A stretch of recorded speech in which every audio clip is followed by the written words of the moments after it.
एकादशी तिथि पर विधि पूर्वक भगवान विष्णु और मां लक्ष्मी की पूजा अर्चना करने का विधान है।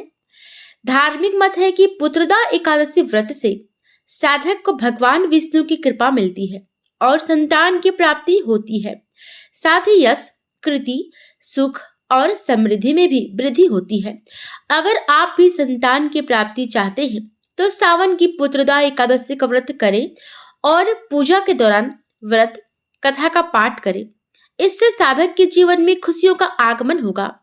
आइए सुनते हैं पुत्रदा एकादशी व्रत कथा। प्राचीन कथा के अनुसार द्वापर युग के शुरुआत में एक नगरी थी जिसका नाम महरूपति था। इस नगरी में महिजित नाम का राजा राज्य करता था, लेकिन उसको पुत्र ना होने की वजह से राजा को राज्य सुखदायक नहीं लगता था। पुत्र की प्राप्ति के लिए राजा ने कई तरह के उपाय किए, लेकिन पुत्र सुख प्राप्त नहीं हुआ। एक बार राजा ने सभी ऋषि मुनियों, सन्यासियों और विद्वानों को बुलाया और उनसे पुत्र प्राप्ति के उपाय पूछे।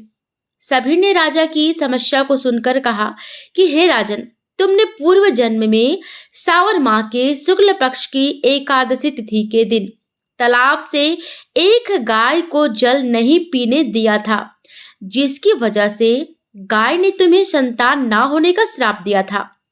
इसकी वजह से तुम पुत्र की प्राप्ति से वंचित हो।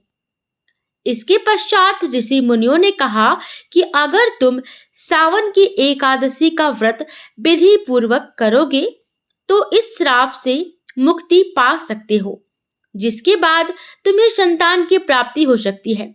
इसके बाद राजा सच्चे मन से सावन की एकादशी का व्रत किया। इस व्रत के पुण्य से राजा की पत्नी गर्भवती हुई और पुत्र को जन्म दिया। धार्मिक मान्यता है कि पुत्रदा एकादशी व्रत को करने से भगवान विष्णु प्रसन्न होते हैं और साधक की सभी मुरादें पूरी करते हैं। प्रेम से बोलिए श्री हरि विष्णु की जय।